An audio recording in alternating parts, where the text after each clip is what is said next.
من الشيطان الرجيم. بسم الله الرحمن الرحيم. الحمد لله الذي جعل الحمد مفتاحا لذكره وسببا للمزيد من فضله ودليلا على آلائه وعظمته، والصلاة والسلام على عبده وأمين وحيه وخاتم رسله سيدنا ومولانا أبي القاسم محمد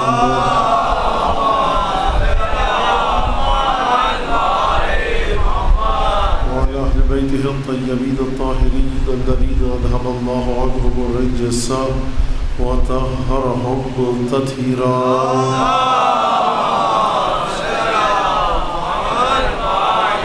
واللعن الدائم على أعدائهم أجمعين. أما بعد، فقد قال الله الحكيم في كتابه المجيد: أعوذ بالله من الشيطان الرجيم ويسألونك عن الروح قل الروح من أمر ربي. درود بھیجیں محمد علیہ.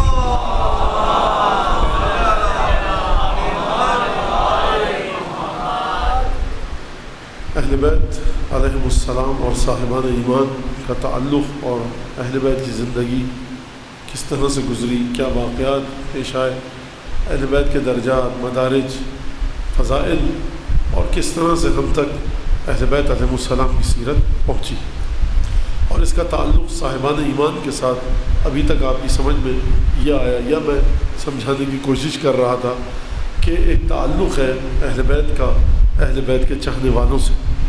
وہ تعلق جو ہماری زندگی کے وجود میں آنے سے پہلے، اس دنیا کے وجود میں آنے سے پہلے، اور اس دنیا میں آنے سے پہلے، اس دنیا کے وجود میں آنے سے پہلے اور اس دنیا میں جب ہم آئے تو اس سے پہلے ہر مرحلے پر جتنے جتنے مرحلے آگے بڑھتے گئے حیات کے زندگی کے، ان سب مقامات پر اہل بیت کا نور ہمارے ساتھ تھا.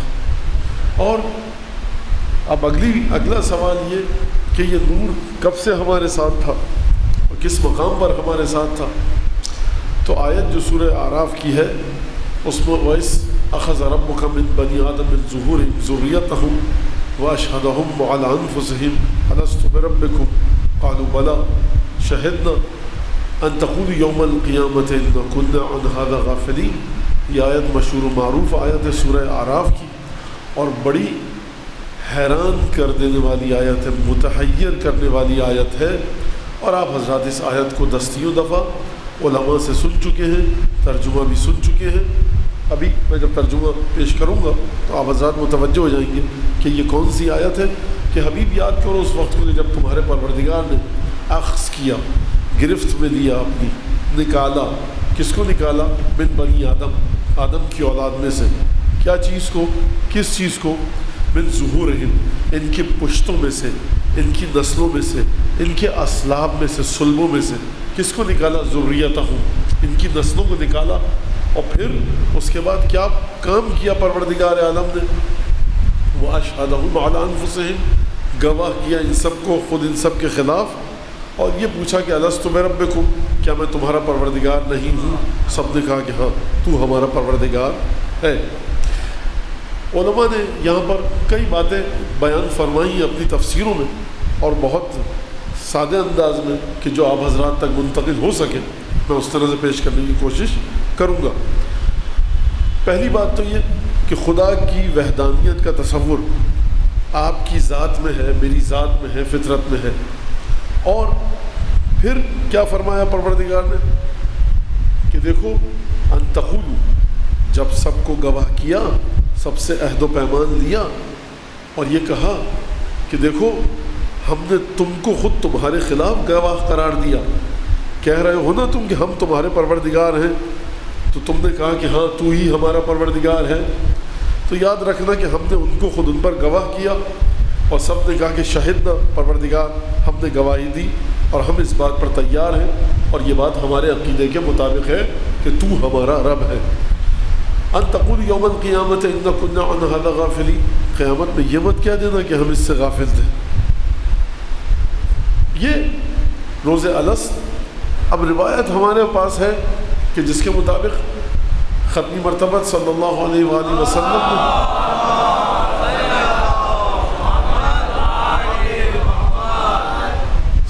پہلے جس ہستی نے روز الست کہا کہ بلا تو ہمارا پروردگار ہے، وہ نبی کریم صلی اللہ علیہ وآلہ وسلم کی ذات تھی، اور اس کے بعد جس نے سب سے پہلے کہا وہ حضرت امیر المومنین کی ذات تھی کہ جنہوں نے اقرار کیا وحدانیت الہی کا۔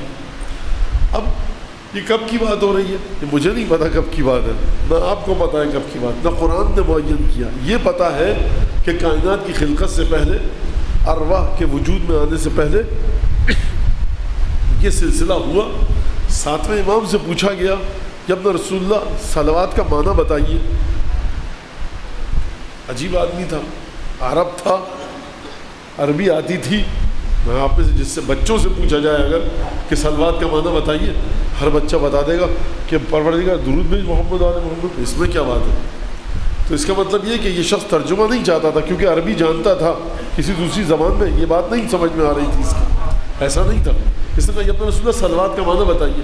ساتویں امام نے جواب دیا صلوات کا معنی یہ ہے کہ پروردگار میں ابھی تک اسی عہد پر ہوں کہ جس کا میں نے تجھ سے روز الست وعدہ کیا تھا۔ اچھا،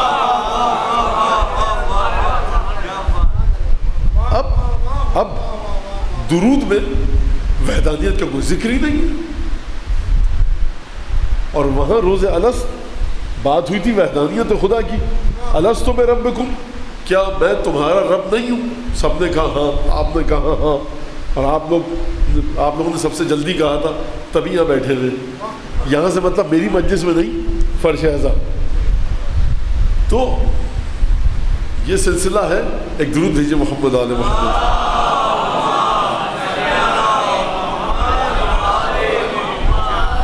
کیا فرمایا ساتویں امام نے؟ یعنی تم اقرار کرتے ہو اس بات کا، تم گواہی دیتے ہو کہ پروردگار ہم ابھی تک اسی عہد و پیمان پر باقی ہیں۔ تو درود کا ترجمہ یہ ہے کہ اللہم بار الہ، پروردگارہ اے اللہ، صلی علی، درود بھیج کس پر؟ محمد آل محمد پر۔ تو اس کا تعلق ربوبیت سے کیا ہے؟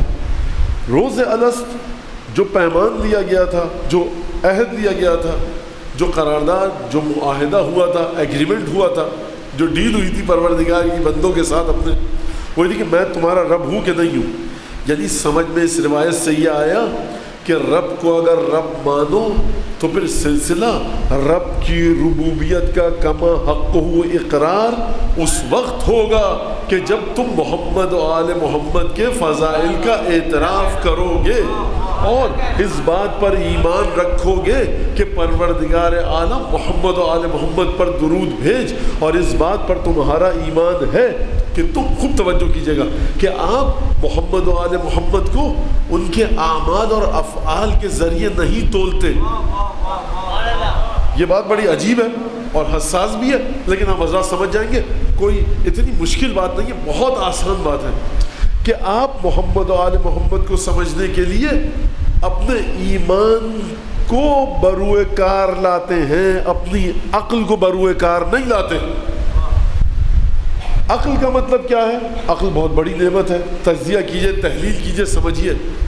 ایک مرحلے تک عقل کے ذریعے سمجھیے محمد و آل محمد کو، اور جب سمجھ لیا کہ یہ ان اللہ و ملائکتہ یصلون علی النبی کی منزل پر ہیں، پروردگار عالم ان پر درود بھیج رہا ہے، اپنے ملائکہ کے ساتھ حضرت ختمی مرتبت پر بھی درود بھیج رہا ہے، اور محمد آل محمد پر بھی درود بھیج رہا ہے۔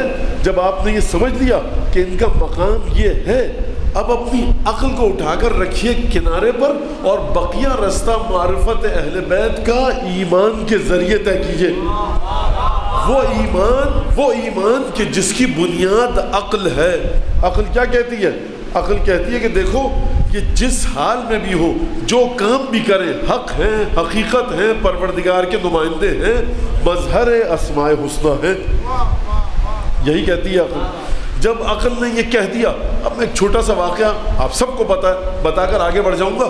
جب عقل نے یہ کہہ دیا، اب آپ کسی مولوی کو، مولانا کو، مرجع تقلید کو تو شریعت کے مطابق تول سکتے ہیں، لیکن محمد آل محمد کو شریعت کے مطابق نہیں تول سکتے۔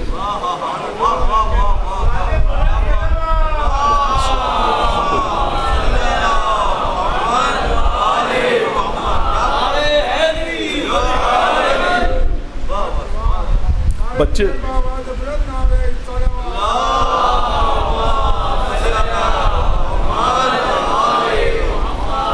اب کوئی سوال کر سکتا ہے میرا بچہ کوئی نوجوان سننے والا کہ مولانا یہ کیا بات ہوئی، ہم محمد آل محمد کو عقل کے ذریعے نہ سمجھیں، ایمان کے ذریعے سمجھیں؟ تو میں نے کیا عرض کیا، وہ ایمان کے جس کی بنیاد عقل ہے، لیکن یہ عقل محمد آل محمد کو سمجھنے کے لیے کہاں تک ساتھ دے پائے گی، کہاں تک ساتھ دے پائے گی؟ عقل کا کام ہے کہ ایک دفعہ آپ کو بتا دیا کہ بھائی یہ ایسے ہیں، مان لیا۔ اب اگر عقل کے ذریعے تو میں نے جملہ کہا کہ ہر انسان کو آپ شریعت پر عمل کرنے کے ذریعے تولتے ہیں، محمد و آل محمد کو نعوذ باللہ جملہ صحیح نہیں ہے لیکن سمجھانے کے لیے کہنا پڑ رہا ہے، اہل بیت کو آپ کس چیز کے ذریعے تولیں گے؟ دیکھیے شریعت نام کس کا ہے؟ حکم خدا کا۔ محمد و آل محمد کے ذریعے شریعت تخلیق پاتی ہے، محمد آل محمد شریعت کی تعمیر کرتے ہیں۔ ابھی شریعت وجود میں نہیں آئی ہے، محمد آل محمد ہیں، جو جو کام چھٹے امام، پانچویں امام، جناب امیر، جناب سیدہ انجام دیتے رہیں گے اسے آپ کہیں گے شریعت، یعنی کس مقام پر انہوں نے کیا کام کیا وہ ہے شریعت۔ آپ کو اس شریعت کے مطابق عمل کرنا ہے، لیکن شریعت تلتی ہے محمد و آل محمد کے عمل کے ذریعے، آپ کو تولا جاتا ہے شریعت کے ذریعے، اور شریعت کو تولا جاتا ہے محمد و آل محمد کے ذریعے۔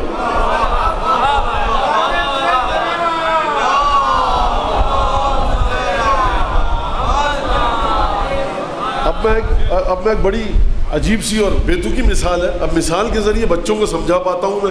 بچے جو ہمارے نوجوان بیٹھے آپ کے پاس، اب وہ بچپنے میں ہمارے ترازو ہوتا تھا، اب نظر نہیں آتا، اب تو وہ سب جگہ ڈیجیٹل بیلنس آ گیا ہے، پرانا ترازو تھا، پرانے بارڈ ہیں۔ اب یہ مثال ہے، سمجھ لیجیے بچوں کے لیے ہے، اور یہ ظاہر سی بات ہمارے پاس یہی دنیاوی مثالیں ہیں۔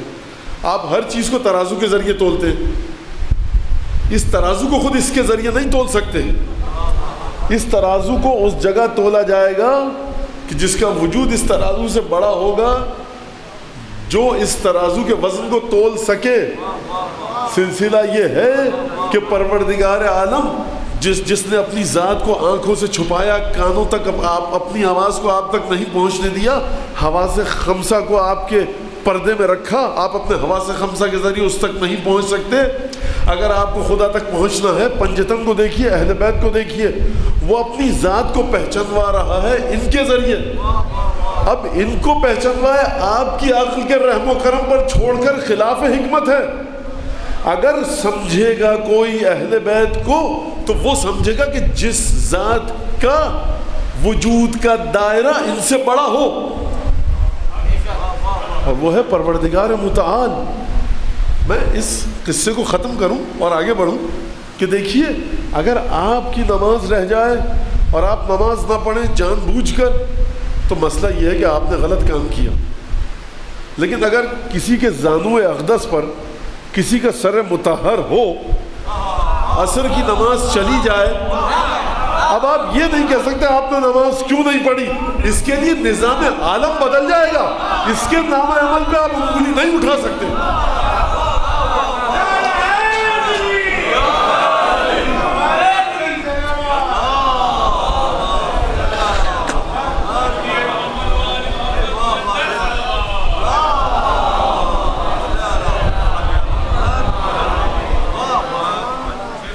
تو آپ کا مرجع تقلید، اس کی بنیاد کیا ہے کہ وہ شرائط ہیں، فل ایسا ہو، ایسا ہو، ایسا ہو، ایسا ہو، ایسا نہ ہو، ایسا نہ ہو، ویسا ہو، ویسا ہو۔ اس میں ایک چیز کیا ہے؟ عدالت، عادل ہو۔ کیا مطلب عادل ہو؟ یعنی حرام نہ کرتا ہو۔ یعنی کیا مطلب؟ یعنی گناہ کبیرہ انجام نہ دیا ہو اور صغیرہ پر تکرار نہ کرتا ہو۔ اگر گناہ صغیرہ پر آپ نے دیکھ لیا اپنے مرجع تقلید کو، فرض کیجئے گناہ صغیرہ پر تکرار کر رہا ہے اور گناہ کبیرہ ایک دفعہ بھی انجام دے دیا، لاکھ بہت بڑا عالم ہو، لاکھ کتابیں لکھی ہوں، بہت بڑا عالم ہے، بہترین عربی جانتا ہے، بہترین علم حدیث، رجال اور سب چیزیں جانتا ہے، لیکن اب وہ آپ کی تقلید کے لائق نہیں رہا۔ یعنی آپ اپنی شرعی معلومات کے مطابق مرجع تقلید کو تولتے ہیں جو صحیح شرعی معلومات ہو، لیکن آپ ائمہ معصومین اور ان سے جڑی ہوئی ہستیوں کے بارے میں، ان کے اعمال کے بارے میں اپنی عقل سے فیصلہ نہیں کر سکتے. کیوں نہیں کر سکتے؟ کیونکہ شریعت ان کے عمل کے ذریعے وجود میں آتی ہے. تو کتنا فرق ہے کہ ایک مرجع تقلید کہ جس کی عصمت ایک ہلکے سے کمزور سے دھاگے سے بندھی ہے، اور وہ ہستیاں، اب میں عصمت کا لفظ استعمال کر رہا ہوں پاکی اور طہارت کے معنوں میں، یعنی وہ مرجع تقلید جس کی عدالت رکی ہوئی ہے کس پر کہ آپ تشخیص دیں. لیکن اہل بیت کو ہم نے دیکھا صاحب مدینے میں جا کر، میں ایک مثال دیتا ہوں بچوں کے لیے، بڑا مسئلہ ایک اہم ہے اس لیے میں اس پر رکوں گا تھوڑا سا. آپ گئے، رکے، خدا نصیب کرے آپ سب کو کربلا گئے، 40 ہجری کا زمانہ ہے، آپ نے کہا مولا حسین کے گھر میں گئے، آپ نے ایک ہفتے مہمان رہوں گا، آپ رکے ایک ہفتے مہمان مولا کے گھر میں. آپ نے دیکھا رات کو، آدھی رات کو سید الشہداء اٹھے نماز تہجد کے لیے، گریہ، مناجات، دعائیں. پھر آپ نے دیکھا کہ فجر کی نماز پڑھی یا پڑھائی، پھر سجدے میں گئے، سجدے میں سر رکھ کے مناجات کی، سورج نکلا سر اٹھایا سجدے سے، اور پھر نکل گئے باغ کی آبیاری کے لیے پھاوڑا بیلچہ لے کر. عجیب سلسلہ، روزے سے بھی ہے. ایک ہفتے بعد آپ جا کر رکے حضرت علی اکبر کے گھر میں، وہاں پہ بھی دیکھا آدھی رات کو اٹھ رہے ہیں، وہی گریہ ازاری، وہی تہجد، وہی عبادت. پھر آپ ایک ہفتے رکے حضرت ابو الفضل عباس کے گھر میں، وہاں پر بھی سلسلہ یہی دیکھا. پھر آپ گئے امام سجاد کے گھر میں، وہاں پر بھی سلسلہ یہی دیکھا. عبادتوں میں کوئی فرق نہیں ہے، کردار میں کوئی فرق نہیں ہے. یہ بھی صبح کو سجدہ کیا، زور تک سر اٹھایا، خورجین رکھی، زنبیل رکھی، تھیلا رکھا کندھے پر کھجور کا، روٹیوں کا، اور محتاجوں کے گھر بانٹ رہے ہیں. گرمی کا موسم ہے لیکن یہ سب باپ بیٹے بھائی سب روزے سے. اب ایک سوال ہے آپ سے، آپ امام کو تشخیص کیسے دیں گے اس مرحلے میں؟ عبادتوں کے ذریعے. آپ نے حضرت علی اکبر کی عبادت کو دیکھا، امام حسین کی عبادت کو دیکھا، حضرت ابو الفضل کی عبادت کو دیکھا، شہزادہ سید سجاد کی عبادت کو دیکھا، سب کی عبادتیں برابر ہیں. اگر اپنی عقل سے سمجھیں گے آپ تو کبھی ان کے درمیان سے اپنا امام ڈھونڈ نہیں پائیں گے. نور کی ایسی لڑیوں سے جڑے ہوئے ہیں یہ کہ آپ کی عقل اس فرق کو درک نہیں کر سکتی. آپ آئے 1 مہینہ مدینہ میں رہنے کے بعد، جی حضور ہم ہندوستان میں رہتے تھے، خراسان میں رہتے تھے، مصر میں رہتے تھے 1400 سال پہلے. میں نے کہا بھائی حضور مدینہ گئے آپ، امام کو ڈھونڈا آپ نے، حسن مجتبیٰ کی شہادت کی خبر آئی، اب ہم پر واجب ہے کہ اپنا اگلا امام ڈھونڈیں، تو کون ہے؟ آپ کہیں گے بھائی مسئلہ یہ ہے کہ میں تو تشخیص نہیں دے پایا. خوب توجہ کیجیے گا، میں تشخیص نہیں دے پایا. تو میاں تم سے کہا کس نے تھا کہ تم تشخیص دو؟ یہ میں جو ہے اس کو خوب سمجھیے آپ. میں کہوں گا آپ سے کیوں تشخیص نہیں دے پایا؟ چندہ کر کر تم کو بھیجا تھا مدینے جاؤ، مصر کے شیعہ مومنین رکے ہوئے ہیں، مصر کے مسلمان رکے ہوئے ہیں کہ تم خبر لاؤ کہ اب امام کون ہے، اور تم کہہ رہے ہو تمہیں سمجھ میں نہیں آیا. تو آپ کیا جواب دیں گے کہ بھائی امام کو کیسے پہچانتا تم بتاؤ؟ عبادت کے ذریعے. یہاں تو عباس کی عبادت بھی وہی جو حسین کی، جو حسین اور عباس کی وہی علی اکبر کی، جو علی اکبر کی وہی سید سجاد کی. خواتین کو بھیجا، جناب زینب کی عبادت بھی حسین کی طرح سے. گھر میں رہو جا کر اپنی خواتین کو بھیجا، جناب زینب کبریٰ کی عبادت کو دیکھا وہ اپنے بھائی کی طرح. تم یہ بتاؤ مدینے تو گیا، گھر کی خواتین کو ان کی خواتین کی طرف بھیجا، میں ہر ایک کے گھر 1 ہفتے رکا، سب کا کردار ایک سا، امام وقت ہوتا ہے ایک. یہاں 5 امام بیٹھے، میں کس کو تشخیص دوں؟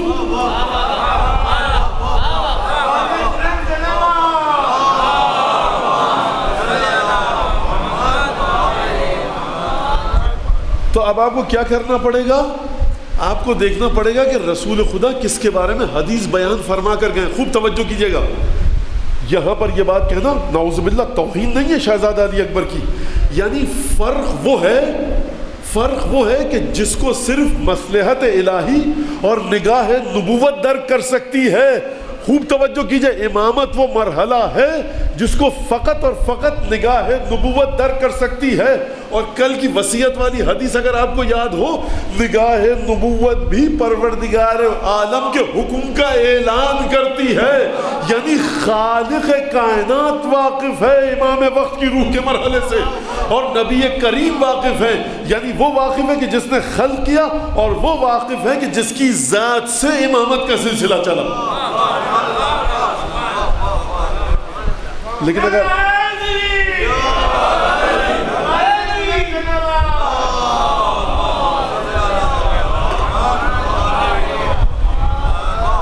اب یہاں سے آپ کی سمجھ میں آیا کہ امام کو نص کے ذریعے سمجھا جا سکتا ہے.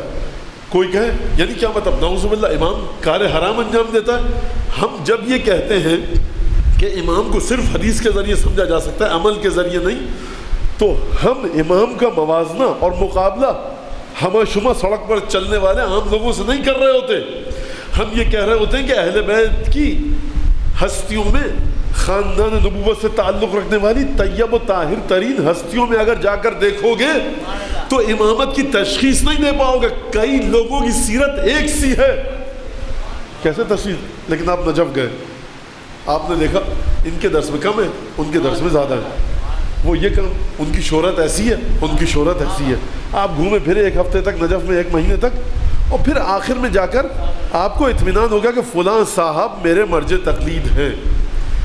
آپ کو اطمینان ہوا، نص کے پیچھے نہیں جاتے، آپ حدیث کو نہیں ڈھونڈتے، کیونکہ حدیث ہے ہی نہیں کسی عالم کے لیے. غیبت کبریٰ کے بعد تمام مراجع تقلید بالکل برابر ہیں.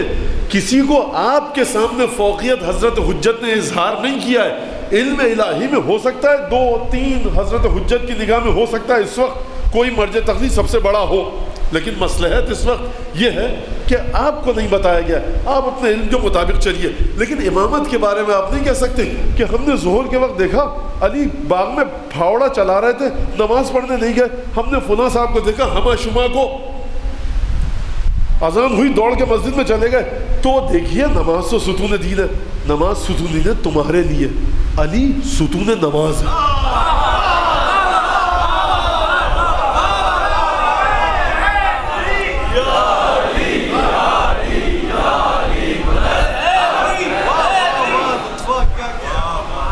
سمجھیے آپ، سمجھیے.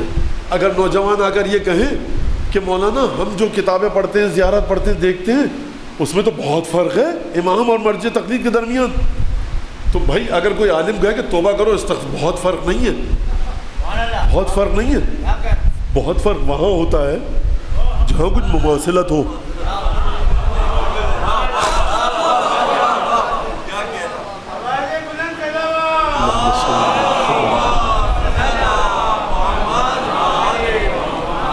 خدا مغفرت کرے آیت اللہ شیخ احمد پایانی، بہت بڑے مدرس تھے حوزہ علمی قم کے، اور بڑی کتابیں پڑھاتے تھے فقہ کی، اور بہت ہی پختہ اور معروف، بہرحال ایک بہت بڑے عالم اور مدرس تھے. وہ مرجعیت کی صف میں نہیں تھے لیکن بہت بڑے مدرس تھے.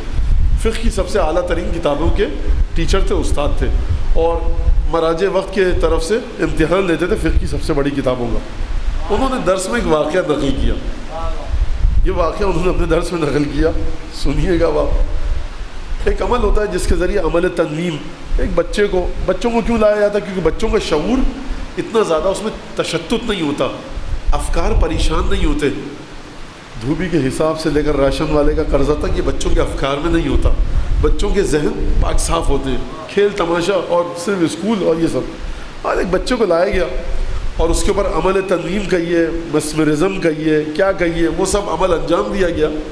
اور ان سے پوچھا گیا کہ یہ بتاؤ کہ علماء شیعہ میں سب سے بلند مرتبہ عالم دین کون ہے؟ عالم برزخ میں جاؤ اور دیکھو کہ سب سے بلند مرتبہ عالم دین کون ہے. اس نے آ کر جو انہوں نے واقعہ سنایا، انہوں نے کہا کہ مقدس اردبیلی. مقدس اردبیلی کوئی 450-400 سال پرانی بات ہے، نجف کے سب سے بڑے مرجع تقلید تھے. اور آپ نے واقعہ سنا ہے ان کے بارے میں کہ جب کوئی مشکل وقت آتا تھا تو وہ جاتے تھے مولا کائنات کی زری میں، اور زری سے سلام کا جواب آیا تھا، اور پھر نکل کر گئے نجف سے کوفہ، اور کوفہ میں جا کر حضرت حجت سے ملاقات کی. شاگرد نے پوچھا جو پیچھے تعاقب کر رہا تھا چپکے سے بغیر بتائے کہ حضور یہ کیا سلسلہ ہے؟ تو انہوں نے کہا دیکھو جب بھی کوئی مشکل وقت درپیش ہوتا ہے میں جا کر سلام کرتا ہوں ذریعے حضرت امیر کے سامنے، جواب آتا ہے اور مشکل کا مجھے حل بتا دیا جاتا ہے. اس دفعہ کہا گیا کہ میرا 11واں بیٹا کوفے میں موجود ہے، اس سے جا کر پوچھو. تو میں حضرت حجت کے پاس گیا، مقدس اردبیلی، اور ایسے ایک عالم نہیں ہے، کئی علماء ایسے گزرے اس طرح کے جن کے بہرحال اب وہ کبھی خداوند تبارک و تعالیٰ آشکار کر دیتا ہے علماء کی اس خصوصیت کو، اور کبھی یہ بیچارے علماء اپنے ساتھ اس خصوصیت کو قبر میں دے کر چلے جاتے ہیں. تو کہا بھائی بچے سے پوچھا کون ہے؟ تو بچے نے کہا کہ مقدس اردبیلی سب سے بڑا مرتبہ ہے. تو پوچھنے والے نے جس نے بلوایا تھا اس عامل کو اس نے عامل سے کہا ایک اور سوال پوچھو. اس نے کہا کیا؟ کہا اس سے یہ پوچھو کہ امام زمانہ اور مقدس اردبیلی کا درجے میں کتنا فاصلہ ہے. تو آپ مغفرت کے لیے آغا پایانی کی ایک ذرا صلوات پڑھ دیجیے.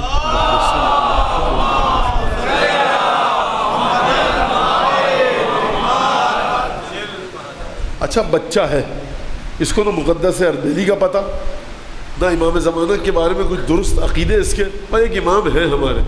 اس بچے سے پوچھا جا رہا ہے کہ یہ بتاؤ کہ امام زمانہ کا فاصلہ کتنا ہے مقدس اردبیلی سے. بچے نے تھوڑی دیر سکون کے ساتھ بیٹھا رہا اور کہا کہ یہ سوال بے تکا ہے، کیونکہ کوئی تعلق نہیں ہے مقدس اردبیلی کا اس روح کے ساتھ، اس درجے کے ساتھ. مقدس اردبیلی کا موازنہ، مقابلہ، مقایسہ وہاں کرو کہ جو لوگ مقدس اردبیلی کے ہم رنگ و ہم سطح ہو. وجود امام زمانہ ایک الگ وجود ہے، اس کا ان لوگوں سے کوئی تعلق نہیں ہے. ایک درود بھیجیے محمد آل محمد.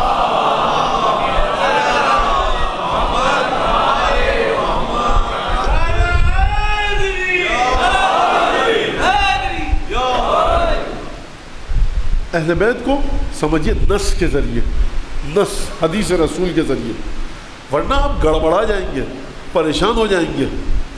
چھٹے امام کی شہادت ہوئی، خراسان سے قافلہ چلا، اور امام کو آپ کے ہمارے لیے تو مسئلہ بڑا آسان ہو چکا ہے. ہم بڑے اچھے دور میں ایک لحاظ سے، مشکلات ہیں، مالی مشکلات ہیں اور دیگر گھریلو پریشانیاں، سماجی پریشانیاں، لیکن بہرحال پروردگار سے دعا ہے کہ محمد آل محمد کے صدقے میں تمام مومنات اور تمام لوگوں کی مشکلات کو حل فرمائے انشاءاللہ. قافلہ چلا، ہر شخص نے کہا کہاں جا رہے ہو؟ کہا کہ جا رہا ہوں مدینے، چھٹے امام شہید ہو چکے ہیں. کہا بھائی خبر لے کر آنا کہ اب کون امام بنا. اچھا یہ بات بتا دوں کہ 12 اماموں کے نام حدیث میں موجود ہیں، اور رسول خدا نے بتایا کہ قریش سے ہوں گے، بنی ہاشم سے ہوں گے، میری نسل سے ہوں گے. اور اس پر کتاب فریقین کے علماء نے لکھی ہے، ہم نے نہیں لکھی، صرف فریقین نے لکھی ہے، دونوں ائمہ اثنا عشر کے بارے میں، 12 اماموں کے بارے میں. تو بہرحال قافلہ آیا اور ہر شخص نے اپنے کاغذ پر آج کے دور میں استفتاء کیا کہ ابن رسول اللہ میرا مسئلہ یہ ہے. اس نے لکھا اور اس پر مہر لگائی. مہر میں شاید بتا چکا ہوں، لاکھ ہوتی ہے ایک سرخ رنگ کی، لال رنگ کی ایک لاگ ہوتی ہے جو پہلے پوسٹ آفیسز میں ملتی تھی. اب تو پوسٹ آفس پتہ نہیں ہے کہ نہیں ہے. اس کو پگھلایا جاتا تھا، خط پر ٹپکایا جاتا تھا، اور جو آپ کی انگوٹھی ہوتی تھی اس کے نگینے پر جو کھدے ہوتے تھے حروف، وہ آپ اس پر دباتے تھے تو وہ ابھر آتے تھے لفظ. بہرحال ہر شخص نے لکھا اور 10 12 15 کے قریب یہ لفافے ہوئے، کاغذ ہوئے. لفافہ تو نہیں تھا، کاغذ کو لپیٹ کے اس میں مہر لگا دی کہ ہمارے خط کو کوئی پڑھ نہ پائے، جو ہوتا ہے طریقہ. اب آج کل آپ اس کو چپکا دیتے ہیں اور پوسٹ آفس میں جاتے ہیں، لیکن پہلے ہاتھ میں دیے جاتے تھے. تو اندیشہ یہ ہوتا تھا کہ کوئی رد و بدل نہ کر دے. بہرحال ہو گیا اور کہا کہ دیکھو یہ لفافے دے رہے ہیں تم کو، سوال کا جواب دے کر آنا. خوب توجہ کیجئے کہ معرفت دیکھیے انسان کی امام کی کیسی ہونی چاہیے. کس کا زمانہ ہے اس وقت؟ 7ویں امام کا. اس نے کہا بھائی کون وارث ہے؟ جعفر ابن محمد الصادق علیہ الصلوۃ والسلام کا.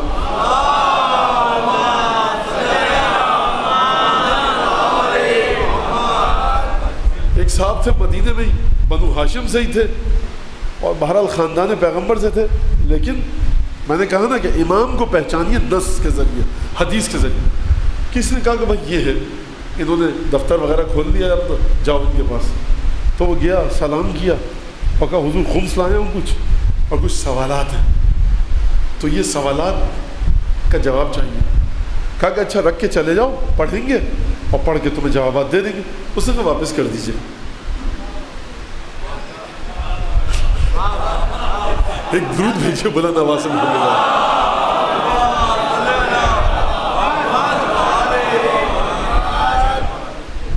کہ بھائی انسان پڑھتا ہے پڑھے بغیر. اس نے واپس کر دیا، آپ کو غلطی ہو گئی، واپس دیجیے. سارے اس نے کاغذ اٹھائے، اپنی خورجین میں، اپنی بوری میں جو زنبیل تھی اس میں رکھے، آ گیا. کہا اب کیا کروں؟ گیا مسجد نبوی میں. انسان کو یہ پتہ ہونا چاہیے اگر امام وقت نہیں مل رہا تو دروازہ کھٹکھٹائے تو کس کا.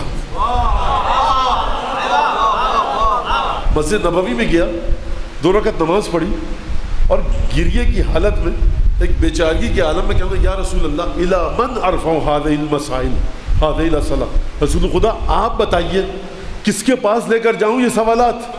الی المجوس، الی الیہود، الی النصارى، الی اعدائک والنواصب، آپ کی اولاد کے دشمن جو آپ کی اولاد پر سب و شتم کرتے ہیں ان کے پاس لے کر جاؤں؟ عیسائیوں کے پاس مدینے کے لے کر جاؤں؟ یہودیوں کے پاس لے کر جاؤں؟ کس کے پاس لے کر جاؤں؟ اور کوئی بتا دے اس کو کہ رسول تو مر چکے. سمجھیے قبر مطہر میں رسول خدا کو جناب امین نے لٹایا ضرور ہے، لیکن اب بھی ہمارے اور آپ کے اعمال پر ناظر ہیں. یہ عقیدہ ہے ظاہر کا، یہ عقیدہ ہونا چاہیے مومن کا، اور صرف ذریعے رسول کے پاس جا کر نہیں. اس وقت بھی حضرت حجت ہمارے اور آپ کے اعمال پر ناظر ہیں، رسول خدا ناظر ہیں اس اعتقاد کے ساتھ. اچھا خراسان سے اٹھ کر آیا ہے، کہتا رسول کے پاس دعا کیوں کروں؟ ایمان ہے، اعتقاد ہے. اچھا یہ بھی جانتا ہے کہ نعوذ باللہ خاکم بدن حضرت قبر سے اٹھ کر تشریف نہیں لائیں گے باہر، میری رہنمائی کریں. لیکن ایمان دیکھیے کہ رسول خدا سے کہ بھائی اب آپ جانیے، آپ کے بچوں کی بات ہے یہ، الی من ارفع هذه المسائل، کس کے پاس لے کر جاؤں؟ کندھے پر ایک ہاتھ آیا، دیکھا تو ایک غلام تھا، کہا عجب مولاک، اپنے مولا کی پکار پر لبیک کہہ. کہا بس ٹھیک ہے یہی ہے. اچھا گیا لے کر، کہا یا ابن رسول اللہ یہ سوالات ہیں. پتہ لگا امام آپ ہیں، امام موسیٰ کاظم علیہ السلام کی خدمت میں ہے.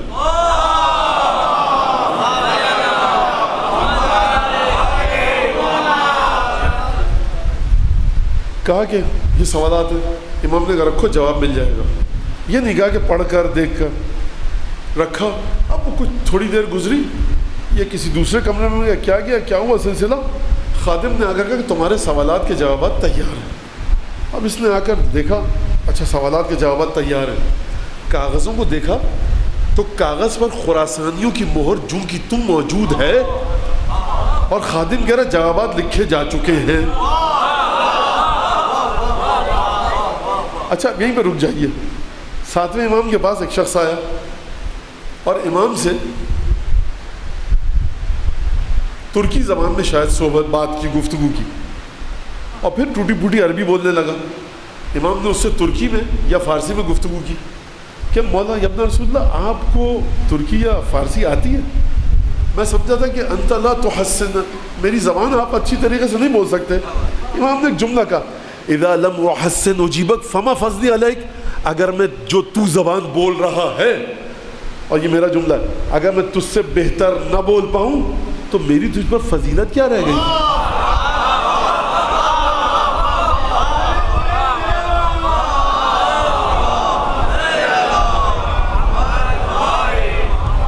جب جناب شہربانوں کو اسیر کر کے قید کر کے خلافت ثانیہ کے دور میں لایا گیا مسجد نبوی میں، تو انہوں نے فارسی میں ایک جملہ کہا. جو وہاں پر حکومت کے افراد بیٹھے ہوئے تھے وہ سمجھے کہ بادشاہ وقت کو برا بھلا کہا ہے، تو تماچا مارنے کے لیے ہاتھ اٹھایا. مولا کائنات نے ہاتھ پکڑ لیا، کہا تمہیں کچھ نہیں کہہ رہی، یہ اپنے اجداد کے بارے میں گفتگو کر رہی ہے. اب فارسی کس سے سیکھی؟ اب آپ کہیے سلمان نے فارسی سے سیکھی، ابو ذر سے سیکھی، لیکن ہم تو 7ویں امام کی جملہ کلیدی ہے اذا لم احسن اجیبک، جب میں تیرا اچھی طرح سے تیری گفتگو میں تیری زبان میں جواب نہ دے پاؤں تو میری تجھ پر فضیلت کیا ہے؟ اور پھر فرمایا، اس نے کہا یا رسول اللہ آپ کو یہ زبان بھی آتی ہے، وہ زبان بھی آتی ہے. ابو ہاشم جعفری حضرت جعفر طیار کی نسل سے ہیں. ابو ہاشم جعفری کہا یا رسول اللہ مجھے یہ زبان نہیں آتی. امام نے پتھر اٹھائے، اس پر دعا پڑھی، منہ کھولا ابو ہاشم جعفری. بہار میں روایت ہے کہ مولا نے وہ پتھر سنگریزے میرے منہ میں رکھے. جب میں باہر نکلا، سامرہ اس وقت کیپٹل تھا، ترک وہاں تھے، ہندی وہاں تھے، فارسی بولنے وہاں تھے، یہ 3 زبانیں تو یقیناً وہاں تھیں. ابو ہاشم جعفری کہتے ہیں لاتعداد زبانیں کہ جو وہاں پر بولی جاتی تھیں سب کی سب مجھے چشم زدن میں آ گئی.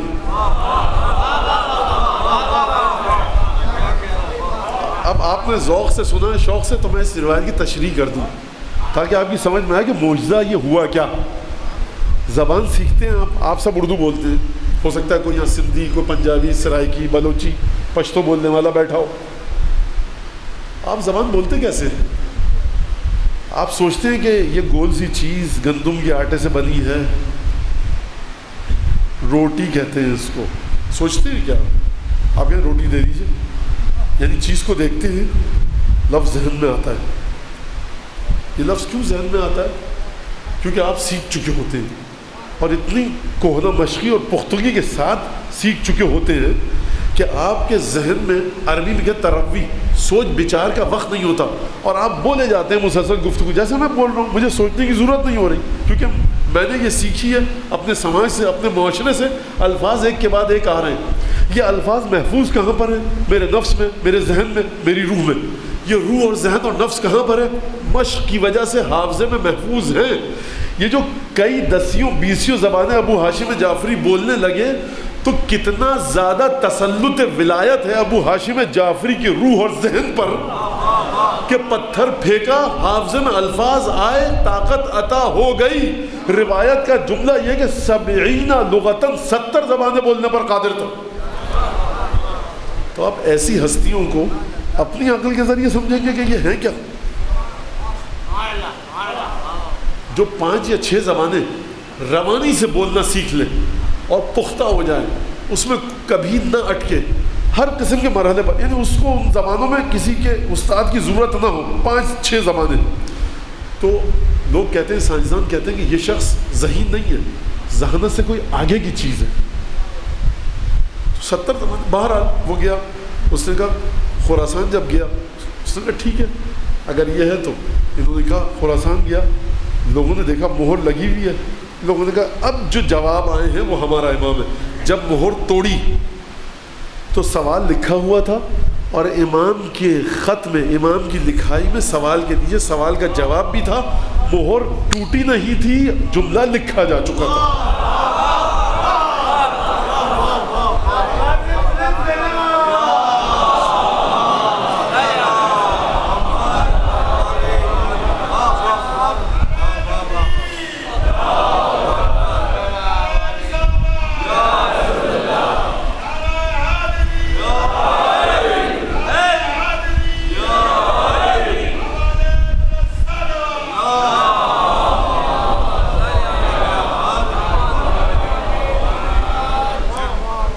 علامہ مجلسی نے بہار الانوار 400 برس پہلے لکھی ہے. اچھا, ہمارے نوجوان بچے ایک سوال کرتے ہیں, آئمہ نے فزکس کے بارے میں کیا کہا ہے, کیمسٹری کے بارے میں کیا کہا ہے, آپ تو کہتے ہیں علم ایسا تھا, علم ویسا تھا, تو پھر امام نے اسپیس شٹل کے بارے میں کیا کہا ہے, اور اس کے بارے میں کیا کہا, اور اس کے بارے میں کیا. دیکھیے, امام آئے ہیں ہدایت کے لیے, دکان کھولنے نہیں آئے اپنی. اگر امام ان چیزوں کے بارے میں گفتگو کریں تو وہاں سمجھے گا کون؟ ان کی سطح کے مطابق کہ امام کو امام مان لے, اس حد تک آئمہ نے اپنے علم کا اظہار کیا ہے. اس سے زیادہ کی ضرورت نہیں تھی. یہ دکانداری کرنے والا یہ کام کرتا ہے. نہج البلاغہ میں مولا کائنات نے 25 سے 30-35 جگہوں پر اپنے علم کا اعلان فرمایا کہ میرا علم کس مقام پر ہے. بہار الانوار 400 برس پہلے لکھی گئی ہے. امام علی نقی علیہ السلام کے باب میں جا کر دیکھیے تو وہاں پر علامہ مجلسی نے یہ حدیث لکھی ہے. اب بہار الانوار میں یہ حدیث ہے 400 برس پہلے. کس سے ہے حدیث؟ 10ویں امام سے. 10ویں امام کی شہادت کب ہوئی؟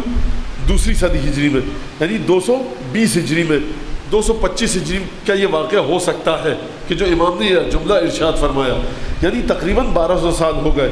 10ویں امام کیا فرمایا کہ تخرب السامرہ, سامرہ برباد ہو جائے گا, تباہ ہو جائے گا. ولم یبقے, اس میں سے کچھ نہیں رہے گا. کچھ کاروان سرا رہیں گے, مسافر خانے, اور کچھ دکانیں رہ جائیں گی جس میں سے اشیاء خردونوش, کھانے پینے کا کچھ سامان ملے گا. سامرہ برباد ہو جائے گا, خالی ہو جائے گا, ویران ہو جائے گا. یہ کب فرما رہے ہیں امام؟ کہ جب سامرہ اسلامی دنیا کا کیپٹل ہے. 1200 برس پہلے امام نے فرمایا. اب ہم اور آپ دیکھتے ہیں, اس حدیث کو سنتے ہیں امام سے 1200 برس پہلے, بھائی کہا ہوگا امام نے.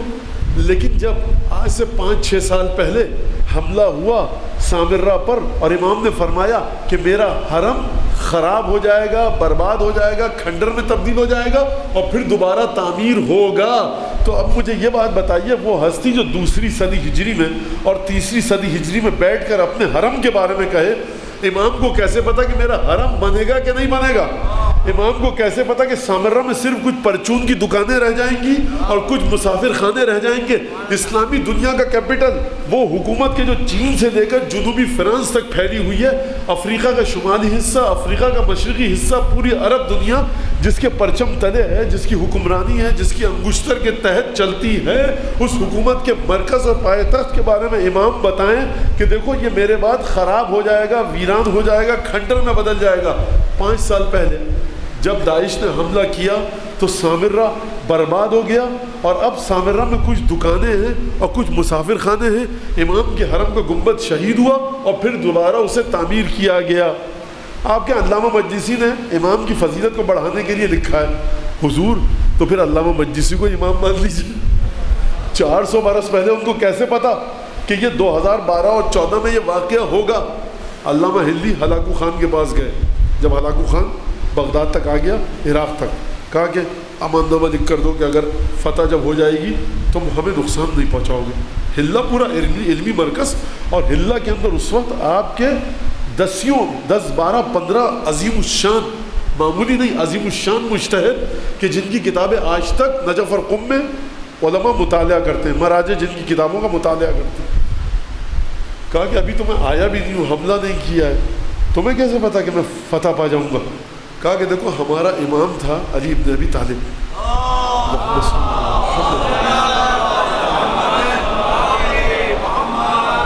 اور اس کی ایک کتاب ہے نہج البلاغہ، امام کی تو کتاب نہیں ہے، بھارت سید رضی نے مرتب کی، اس میں جو علامتیں بتائی گئی ہیں کہ ایک لشکر آئے گا وہ تم پر صادق آتی ہے، اور یہ بات جھوٹ نہیں ہو سکتی۔ امان نامہ لکھ کر دو۔ اس نے امان نامہ لکھ کر دیا، جب اس کو فتح ہوئی، اب وہ ایک آگے کا لمبا سلسلہ ہے، پھر اس کے بعد اس کا بیٹا تخت پر بیٹھا، اور پھر علامہ ہلی کے اس کے بیٹے کے ساتھ واقعات اور مناظر اور گفتگو، وہ ایک طویل گفتگو ہے۔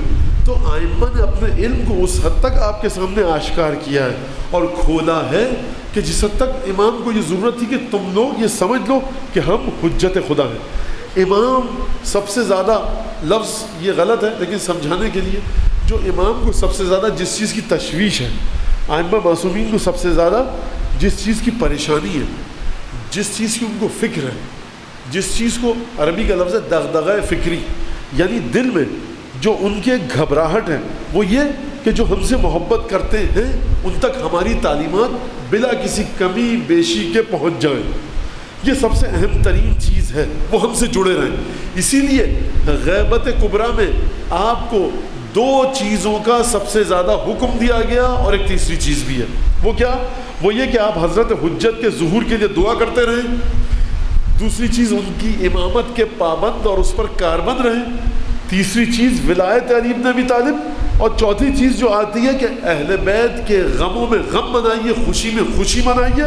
اور میں یہاں سے جملہ کہہ دوں، ہمارے یہاں 22 رجب 23 رجب 27 رجب کو بڑا ایک ہر طرف نظر ہوتی ہے، بہت اچھی بات ہے، بہت اچھی بات ہے، اس حد تک نظر ہوتی ہے، الحمدللہ خدا پھیلائے دسترخوان کو جو امام کے نام پر بچتے ہیں۔ اب دسترخوان بچتے ہیں ہمارے گھروں میں، موم کسی اور کے سینے پر ڈلی جاتی ہے، تو یہ بھی ایک اہل بیت کی چیزوں کا ایک سلسلہ ہے کہ بہرحال۔ لیکن روایت کیا ہے کہ جو شخص ایک مومن کو غدیر کے دن کھانا کھلائے گا فَكَأَنَّمَا أَطْعَمَ جَمِيعَ الْأَنْبِيَاءِ وَالصِّدِّقِينَ، اس نے تمام انبیاء کو کھانا کھلایا۔ یہ میں نے کیوں کہا؟ اس وجہ سے کہا، کیوں کہا میں نے؟ اس وجہ سے کہا کہ خاندان میں 50 گھر ہیں، 50 کے 50 گھر 22 رجب کو نظر کر رہے ہیں، لوگ کیسے جائیں؟ بھائی کچھ لوگ بڑھیں کہ ابھی جو 22 رجب کی نظر ہوتی تھی ہم اس کو لے کے جا رہے ہیں 18 ذی الحج پر۔ ایک مومن کو جو کھانا، من نظر الی وجہ اخیہ، جو غدیر کے دن اپنے مومن بھائی کی طرف دیکھے گا، وہ تبسم الی وجہ اخیہ، جو اپنے برادر مومن کی طرف دیکھ کر مسکرائے گا، پروردگار قیامت میں اس کی طرف دیکھے گا۔ یعنی غدیر کو زندہ کرے انسان۔ کربلا کیا ہے؟ کربلا غدیر کی حیات کا تسلسل ہے۔ تو 3 یا 4 چیزوں کو آپ یاد رکھیں، اور ائمہ معصومین نے وہ صفات بتائیں کہ جو ان کے چاہنے والوں میں صفات ہونی چاہیے۔ کیا فرمایا؟ من کف عن اذی الناس اقالہ اللہ نفسہ یوم القیامہ، جو لوگوں کی عزتوں سے، جو شخص لوگوں کی عزت اور آبرو کو برباد کرنے سے اپنے آپ کو روک دے گا، پروردگار قیامت کے دن تمام کے تمام اس کی خطاؤں کو کالعدم قرار دے گا۔ یعنی لوگوں کی یہاں بات نہیں ہو رہی ہے، مومن کی یہاں اس کی بات نہیں ہو رہی ہے کہ جس کے دل میں محبت علی بن ابی طالب ہو، کیونکہ اہل بیت کی بنیاد کیا ہے؟ جس طرح سے وہ ستار اور غفار ہے، یہ اہل بیت ستار اور غفار ہے۔ جس طرح سے وہ کریم و رحیم ہے، یہ کریم و رحیم ہے۔ یہ اپنے شیعوں میں بھی انہی صفات کو دیکھنا چاہتے ہیں۔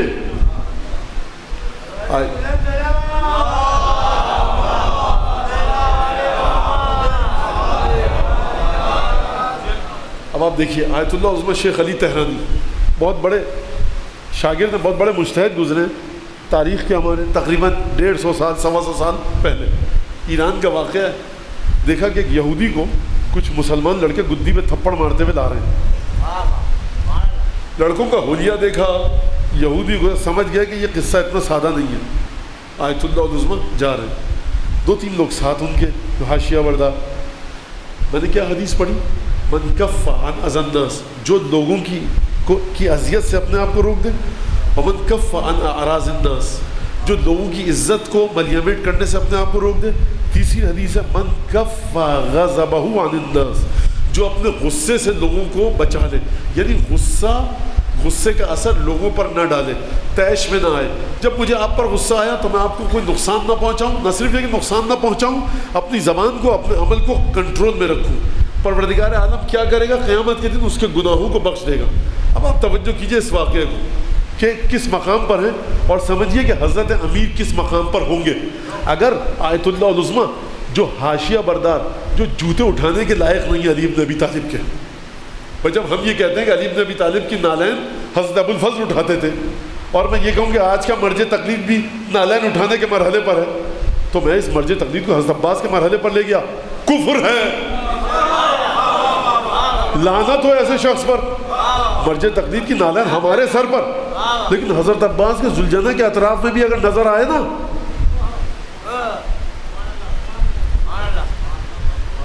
مارتے ہوئے دارے یہودی کو ایک کہ کیا سلسلہ، کہ اس کی شراب بیچ رہا ہے اسلامی ملک میں۔ سمجھ گئے کہ یہ نوجوان اسی قماش کے ہیں اور لین دین پہ جھگڑا ہوا ہے۔ کہا کیوں لے کہا قتل کرنے لے جا رہے ہیں۔ کہا کہ یہ یہودی نہیں ہے، مسلمان ہے، میں جانتا ہوں۔ کہا کیا کہہ رہے ہیں؟ کہا تم غلط کہہ رہے ہو۔ برابر والے سے کہا سجدے کا ہے تیری جیب میں؟ کہا ہے۔ کہا کہ تلاشی لو، اگر کوئی دلیل نکل آئی کہ یہ مسلمان ہے، اس کو چھوڑ دو گے تم، قتل نہیں کر سکتے۔ کہا میں خود تلاشی دوں گا۔ اپنے ہاتھ سے سجدے کا اس کی جیب میں ڈالی، کہا یہ سجدے کا نکلی ہے۔ اور یہودی ہکا بکا۔ اچھا یہ اسلام وہ ہے جو اسی دروازے سے آیا جو مسجد کے صحن میں کھلتا تھا، تو یہ اسلام اسی طرح کا ہوگا۔ یہ اسلام گردنیں کاٹتا نہیں ہے، یہ لوگوں کو سربلند کرتا ہے۔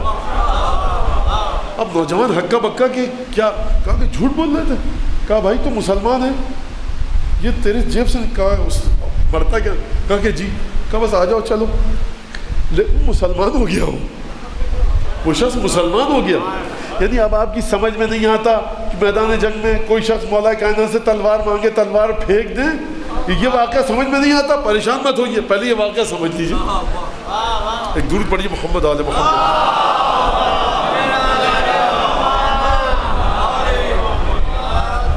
خوب توجہ کیجئے گا، اہل بیت علیہ السلام گناہگاروں کی تلاش میں اور تاک میں رہتے ہیں، سزا دینے کے لیے نہیں، ان کے گناہوں پر پردہ ڈالنے کے لیے۔ اور دشمنان اہل بیت گناہگاروں کی تاک میں رہتے ہیں کہ ان کی آبرو اور عزت کو ملیامٹ کریں۔ کتنا فرق ہے ان لوگوں میں کہ جو گناہگاروں کی تاک میں رہیں اور ان کے گناہوں پر پردہ ڈالیں۔ اور کس طرح سے یہ آپ دیکھیے جو واقعہ ابھی پڑھا کہ حر خود نہیں آیا ہے، کرم حسین کا لایا ہے، تو یہ مومنین کی تربیت کس طرح سے کی۔ یہ ہم اہل بیت کی زندگی میں واقعہ، آخری واقعہ، اب یہ جو علم امام کے حوالے سے بات ہو رہی تھی، اب ایک واقعہ ہے، اب بہت مشہور ہے، ہو سکتا ہے اب مسئلہ یہ ہے اس میں مجھ سے کئی دفعہ اصرار کیا جا چکا ہے کہ مولانا آپ جنگ خندق پڑھیے، جنگ خندق پڑھیے. اب لوگ مجھ سے 2 دفعہ 3 دفعہ خندق سن چکے ہیں، تو اب اچھا معلوم نہیں ہوتا کہ لوگ کہیں مولانا آپ کچھ اور پڑھ لیجئے. لیکن اب بعض دوستوں کا اصرار ہے، تو اب سمجھ میں نہیں آتا کہ کئی دفعہ آپ لوگ سن چکے ہیں میرے خیال سے، اور میں کس طرح سے پڑھوں. اچھا کبھی یہ فرمائش ہوتی ہے مولانا وہ میر حدیث کا فلاں بند دوبارہ پڑھیے. اب میں 44 پڑھ چکا ہوں، اس کو دوبارہ کیا خاک پڑھوں گا؟ دوبارہ ہوتا ہے دوسری دفعہ یا 4-5 دفعہ پڑھ چکا ہوں. لیکن بہرحال یہ واقعہ بڑا مشہور اور عجیب واقعہ ہے. اصحاب امیر المومنین کی عظمت کو سمجھیے. اصحاب امیر المومنین عجیب اصحاب تھے، بالکل عجیب اصحاب. مقداد، عمار یاسر، مالک اشتر، کمیل، میثم تمار، یہ سب جو اصحاب امیر، عمرو بن حمق خزاعی، یہ بڑے عجیب اصحاب علی بن ابی طالب کے. اور ان کا مرتبہ اتنا بلند تھا، 7ویں امام کے اصحاب نے آ کر 7ویں امام سے شکایتاً کہا کہ ابن رسول اللہ آپ کے دادا اپنے اصحاب کو علم غیب عطا کرتے تھے، آپ ہم کو نہیں بتاتے. امام نے کہا ان اصحاب علی علی افواہہم اوکیہ، علی کے صحابیوں کے منہ پر تسمے بندھے ہوئے تھے. میں مثال دوں اس کی، مرج تقلید آپ کا امام زمانہ سے مل کے آ جاتا ہے، زندگی پر نہیں بتاتا، اور ہم اور آپ علم نکلتا ہوا دیکھ لیں خواب میں، سمجھتے ہیں کہ سلمان کے بعد ہمارا ہی مرتبہ ہے، اور پوری دنیا میں ڈھڈورا پیٹتے ہیں ہم نے علم دیکھا. ارے آپ نے علم دیکھا، کیا مطلب علم؟ بہت اچھی بات ہے، خدا آپ کو مبارک کرے، ثواب ملے آپ کو، یہ خواب آپ کے لیے اچھا معرفت اہل بیت میں اضافہ کرے. لیکن کبھی بھی کوئی چیز تکبر کی بنیاد نہیں بننی چاہیے. 7ویں امام نے کیا فرمایا؟ ان اصحاب علی کانوا علی افواہہم اوکیہ، ان کے چہروں پر تسمے تھے. اب یہ میرا جملہ ہے، امام کا جملہ نہیں ہے. تم کو کوئی بات بتاؤں گا، ابھی باہر نکل کر سب جگہ پھیلاؤ گے. علم الہی، اسرار الہی اس کو دیے جاتے ہیں کہ جو ہر جگہ فحش نہ کرے. بنیاد اس عالم کی یہی ہے. معراج پہ گئے رسول خدا، پروردگار نے کیا فرمایا؟ فَأَوْحَى إِلَىٰ عَبْدِهِ مَا أَوْحَىٰ. وحی کی پروردگار نے رسول خدا پر جو وحی کرنی تھی، پروردگار بتا دیتا قرآن میں؟ نہیں. گفتگو ایسی تھی ہماری اپنے حبیب کے ساتھ کہ اب علی ابن ابی طالب، حسن، حسین، سید سجاد اور حضرت حجت پر آ کر رکے گی، نامحرم پیچھے ہٹے. تو آئے، کہا، روایت کے الفاظ ہیں، شیخ مفید نے لکھا ہے اس کو کہ حبیب ابن مظاہر یا مظاہر، یہ دونوں چیز نام ملتے ہیں کتابوں میں. حبیب ابن مظاہر ہم کہتے ہیں، میں یہی نام دوں گا. جناب حبیب ابن مظاہر اور میثم تمار ملاقات ہوئی دونوں کی کوفے میں. کس جگہ پر؟ اب کوفے میں مختلف محلے تھے، محلہ بنی اسد میں ملاقات ہوئی، یہاں تک کہ اختلف عنقا فرسیہما، دونوں گھوڑے پر سوار بازار میں، دونوں جلیل القدر صحابی، کوفہ جانتا ہے، متبرک، مقدس، بڑے پاک، طیب و طاہر، صاحب کردار. حتی اختلف عنقا فرسیہما، ایک آ رہا ہے ایک جا رہا ہے، دونوں کے گھوڑوں کی گردنیں ایک دوسرے سے کیا ہوئی؟ ملی. ایک جملہ کہنا شروع کیا، کس نے؟ جناب حبیب نے. کہا کہ کأنی بشیخ اصلا یبیع البطیخ فی دار بنی الرزق یقتل فی حب اہل بیت نبیہ فیصلب، عجیب جملہ، فتبقر بطنہ ویصلب علی الخشبہ. حبیب نے دیکھا ایک دفعہ میثم تمار کو، کہا کہ میں ایک بوڑھے کو دیکھ رہا ہوں جس کی پیشانی کے اگلے حصے کے بال اڑ چکے ہیں، تنومند ہے، دھڑ اس کا تنومند ہے، تربوز بیچتا ہے محلہ بنی رزق میں، اور میں دیکھ رہا ہوں کہ وہ اپنے اہل بیت کی محبت میں مارا جائے گا، پیٹ اس کا چاک کیا جائے گا اور لکڑی پر سولی دی جائے گی. کون کہہ رہا ہے؟ حبیب. کس کو دیکھ کر کہہ رہے ہیں؟ میثم تمار کو. یہ ذکر کس کا ہو رہا ہے؟ یہ ذکر میثم کا ہو رہا ہے. کہہ رہے ہیں میں دیکھ رہا ہوں ایک شخص کو جس کے بال اڑ چکے ہیں، میثم کے بال اڑ چکے تھے، جس کا دھڑ تنومند ہے، میثم تنومند تھے. اس وقت اس زمانے میں تربوز کی دکان تھی محلدار بنی رزق میں، اور بنی اسد سے تھے. کہا کہ میں دیکھ رہا ہوں ایک ایسے، نام نہیں دیا، اور کہا کہ میں ایک ایسے شخص کو دیکھ رہا ہوں. میثم نے سنا، کہا کہ کأنی برجل احمر، میں ایک ایسے مرد کو دیکھ رہا ہوں کہ جس کے چہرے کا رنگ سرخ ہے، لہو ظفیرتان، 2 زلفیں امامے سے نکلی ہوتی ہیں، یخرج لنصرت ابن بنت نبیہ، وہ کوفے سے نکلے گا اپنے نبی کے نواسے کی مدد کے لیے، ویقتل، قتل کیا جائے گا، ویجعل برأسہ، اور کوفے میں اس کے سر کو گھمایا جائے گا۔ خوب توجہ کیجئے، مجھے نہیں پتا بات پہنچی یا نہیں پہنچی، میں آپ کو واضح کروں۔ میثم اور عمار ایک دوسرے کے سامنے گھوڑے پر موجود ہیں۔ عمار یاسر، معذرت، میثم عمار حبیب ابن مظاہر یا مظاہر کی علامتیں بتا رہے ہیں، لیکن یہ نہیں کہہ رہے کہ وہ تو ہے، اور حبیب ابن مظاہر میثم کے بارے میں گفتگو کر رہے ہیں، لیکن یہ نہیں کہہ رہے کہ وہ تو ہے۔ نشانیاں بتا رہے ہیں، کس طرح سے، ایک ایک نشانی بتا رہے ہیں۔ اب جب یہ گفتگو ہوئی، گفتگو لگتا ہے طویل ہوئی، شیخ مفید نے اتنی ہی نقل کی ہے، لیکن ایک جھمگھٹا لگ گیا، ایک ازدحام لگ گیا، کیونکہ دونوں بڑے بزرگ، آج کی زبان میں بہت بڑے آیت اللہ العظمیٰ، لوگ آ گئے، ان کے گھوڑوں کے گرد گھیرا ڈال دیا محلہ بنی اسد میں، اور سننے لگے یہ جو میثم عمار گفتگو کر رہا ہے، یہ تو حبیب ابن مظاہر کی بات کر رہا ہے۔ حبیب ابن مظاہر جو کہہ رہے ہیں کہ میں ایک ایسے شخص کو دیکھ رہا ہوں کہ جو تنومند ہے، تربوز بیچتا ہے، یہ تو میثم عمار کی بات ہو رہی ہے، علامتیں ان دونوں پر صادق آ رہی ہیں، کبھی اس کو دیکھیں کبھی اس کو دیکھیں، ایک جھمگھٹا لگ گیا۔ عجیب بات ہے، جب دونوں گئے کہا کہ ما رأینا اکذب من ھذین، ہم نے ان دونوں سے بڑا جھوٹا دیکھا نہیں ہے، یہ کیسے ایک دوسرے کے بارے میں پیشن گوئی کر رہے تھے، کون مارے گا، کون قتل کرے گا انہیں، چیمے گوئیاں ہو رہی تھیں۔ رشید حجری آئے گھوڑے پہ، کہا کیا ہے بھائی سلسلہ، کہا یہ دو جھوٹے ابھی ایک لوگ تھے، بڑے مقدس نمازی پرہیزگار، دونوں ایک دوسرے کے بارے میں پیشن گوئی کر کے گئے۔ کہا کیا کہا ہے، کہا عمار نے، میثم نے یہ کہا، حبیب نے یہ کہا کہ رحم اللہ میثم، خدا کی رحمت و میثم پر، نسیہ واحدہ، ایک چیز بھول گیا میثم بتانے سے۔ بھائی جب آپ ریاضیات پڑھیں اپنی کلاس میں بیٹھ کر ایک ٹیچر سے، اور ایک شاگرد کہا کہ ٹیچر نے یہ بتایا تھا، اور آپ کہتے دیکھو تم ایک چیز بھول گئے، اس کا مطلب ہے کہ جماعت کا کمرہ ایک ہی تھا، استاد ایک ہی تھا، اجازت ایک سی تھی، روح کی ترقی کو علی بن ابی طالب ایک ہی جگہ پر لے کر جا رہے تھے، یہ کس بنیاد پر کہا رشید حجری نے کہ نسیہ واحدہ، کہا وہ کیا، کہا کہ میثم نے کہا نا حبیب کے بارے میں کہ تمہارا سر لایا جائے گا، کوفے میں گھمایا جائے گا، نسیہ واحدہ، ایک چیز بھول گئے، وَيُزَادُ فِي أَجْرِهِ مِئَةَ دِرْهَمٍ، حبیب کے سر کا جو انعام رکھا جائے گا وہ 100 درہم رکھا جائے گا۔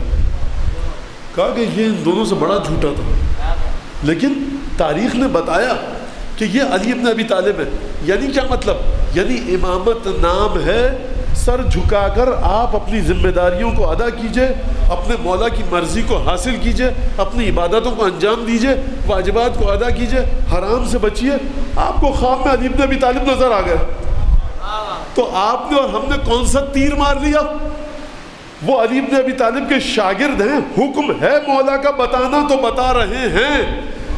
مولا کائنات کے اصحاب کو سمجھنا ہے، ساتویں امام کے ذریعے سمجھیے کیا فرمایا ساتویں امام نے، علی کے اصحاب کے منہ پر اوقیہ تھے، چمڑے کے تسمے بندے ہوئے تھے، آج کے بچوں کے لیے ڈوریاں تھیں، لیس بندے ہوئے تھے، ان کے منہ سے کوئی بات نکلتی نہیں تھی، یعنی صحابی تھے علی کے، خواص اصحاب علی بن ابی طالب تھے۔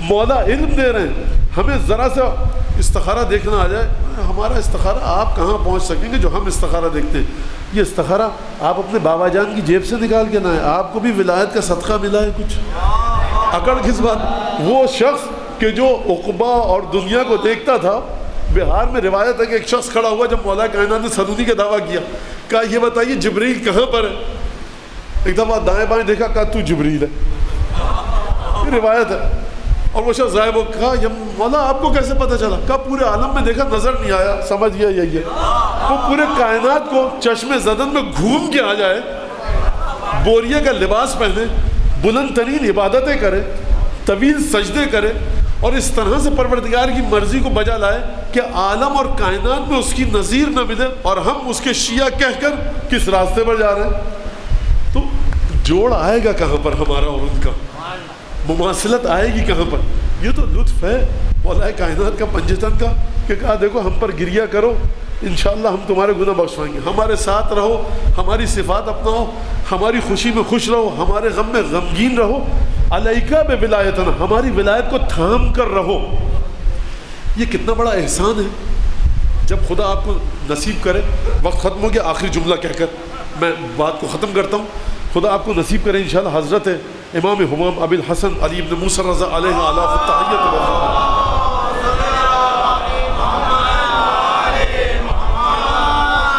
کی زیارت آپ کو نصیب کرے. جب جائیں گے اس دروازے سے ذریعہ مطہر کی طرف، اور جہاں مسجد شریف ہے، دروازے سے گزریں گے، جس دروازے کو جھک کر چوکھٹ کو چوما جاتا ہے، اس پر ایک لفظ لکھا ہوا ہے، یا جامع شتات. شتات کہتے ہیں مختلف چیزوں کو جو آپس میں متضاد ہوتی ہیں. جامع جمع کرنے والا، یہ پروردگار عالم کے لفظ استعمال کیا گیا ہے کہ پروردگار مختلف چیزوں کو جمع کرتا ہے. امام رضا جامع الشتات ہیں. کیا مطلب؟ یعنی فاسق بھی آ رہا ہے، فاجر بھی آ رہا ہے، مرج تقلید بھی آ رہا ہے، نمازی بھی آ رہا ہے، بے نمازی بھی آ رہا ہے. یعنی کسی طرح سے اپنے آپ کو ولایت سے جوڑ دو. یہ ہے آپ کے اور ہمارے آقا اور مولاؤں کا وتیرہ اور کردار کہ جو بھی ہو ہماری بارگاہ میں آؤ تو صحیح. گناہ زیادہ ہو جائیں ہم سے بھاگو مت، ہماری طرف آؤ. دعائے جوشن کبیر میں آپ کیا پڑھتے ہیں؟ یا من لا مفر منہ الا الیہ. اے ذات باریہ تعالیٰ، تیری ذات وہ ہے کہ جس سے اگر بھاگا جائے تو اسی کی طرف آیا جائے. اس بچے نے کل پرسوں پڑھا تھا کہ اگر مجرم کو خطا کا خوف ہوتا ہے سزا کا، تو وہ آتا نہیں ہے قاضی کے پاس. حر جو حسین ابن علی کے پاس آ رہے ہیں، تو یہ بہترین تفسیر ہے، یا من لا مفر منہ الا الیہ. اے ذات حسین ابن علی، اگر کوئی تیرا قصوروار ہے نا، اگر کسی نے تیری بارگاہ میں خطا کی ہے، تو اسے چاہیے کہ تجھ سے بھاگے اور تیری طرف آئے. کس طرح سے بھاگے حسین سے اور کس طرح سے آئے حسین کی طرف، یہ آپ سب بہت بہتر جانتے ہیں مجھ سے. کل میں نے آپ کے سامنے جملہ پڑھا جناب زینب کے سلسلے میں. ایک روایت سے شروع کرتا ہوں کہ روایت یہ لکھی ہوئی ہے علامہ بحر العلوم نے کہ یکفی فی قدرہا جلالت شانہا،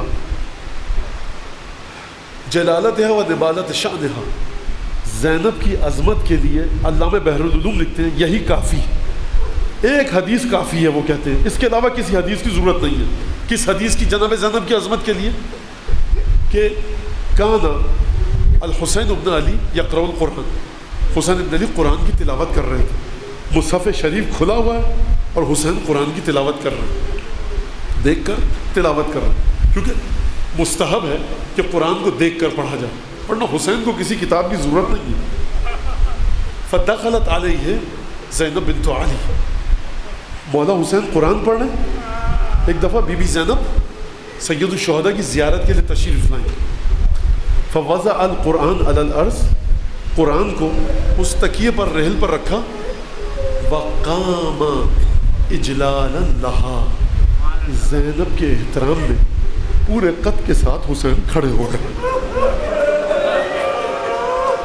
خدا آپ کے والدین کی مغفرت فرمائے، اگر زندہ ہیں تو طول عمر دے. آپ سمجھ گئے؟ میں کہوں گا بی بی سے، اے بی بی، ایک تیرا یہ مرتبہ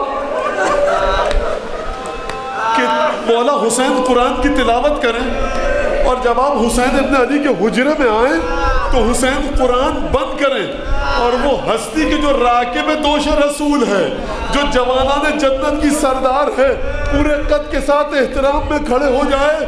اور ایک دفعہ بی بی تیرا وہ مرحلہ کہ زینب کبریٰ یزید کے دربار میں داخل ہوئی. کس طرح داخل ہوئی؟ 3 دن تک شہر دمشق کو سجایا گیا، 8 سے 12 گھنٹے قافلے کو باہر روکا گیا. اگر آرام دہ تکیوں اور محملوں میں ہوتے تو شاید ہم گریہ نہ کرتے، لیکن یہ بیویاں کربلا سے کوفے آئی ہیں، کوفے سے دمشق آئی ہیں. کس طرح سے کہ راستے کی گرد و غبار ان کے جسموں پر ہے، عزیزوں کے سر نوکے نیزہ پر ہیں. کبھی زینب کی نگاہیں عباس کے سر کی جانب جاتی ہیں، کبھی حسین کے سر اقدس کی جانب جاتی ہیں. ایک دفعہ شہر میں داخل کیا گیا، دف بجائی جا رہی ہے، تالیاں بج رہی ہیں، موسیقی کا بازار گرم ہے، بہترین کپڑے پہنے ہیں. زینب کبریٰ کے دل پر چھریاں چل رہی ہیں. دمشق میں عید کا سماں ہے. زینب کو یزید کے دربار میں داخل کیا گیا. کس طرح سے حسین زینب کے لیے کھڑا ہو جائے، لیکن وہ ملعون بلند مقام پر زینب کی جانب نگاہ کرے. ایک دفعہ بی بی نے دیکھا حسین کا سر یزید کے قدموں میں ہے، ایک دفعہ بی بی کو جلال آیا اور ایک جملہ کہا، عبد العدل یبن الطلقاء، اے ہمارے آزاد کردہ غلاموں کی اولاد، عبد العدل، کیا یہ انصاف ہے کہ تیرے گھر کی عورتیں تو پردے میں رہیں اور رسول کی بیٹیاں وبنات رسول اللہ سبایا تساق بہن کما تساق اہل الترک والدیلم صلی اللہ علیہ وسلم. یا مظلوم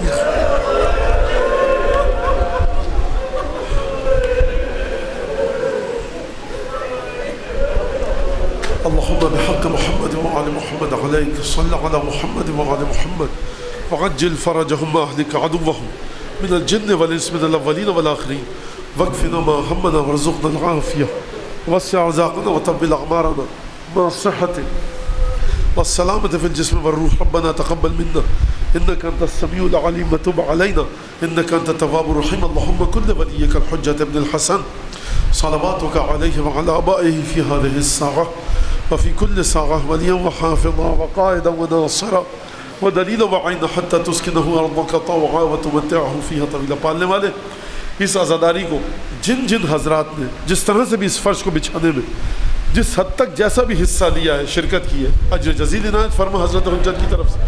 جو لوگ آئے ہیں ان کے اس پرسے کو قبول فرما. امام زمانہ کے لیے جناب سیدہ پنجتن کے لیے اس عزاداری کو پرسے کا باعث قرار دے.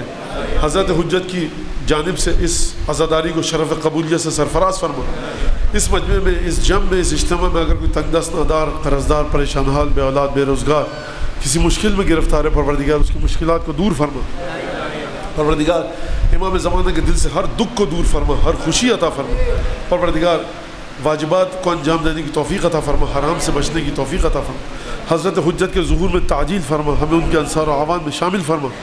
ہمارے ذوی الحقوق، اعزاء، اقربا، خصوصاً والدین، اموات جن کا ہم پر کوئی احسان تھا کسی بھی قسم کا، پروردگار جو اس دنیا سے چلے گئے، سید الشہداء کی قسم دیتے ہیں شفاعت علی ابن ابی طالب کو ان کے مقدر فرما.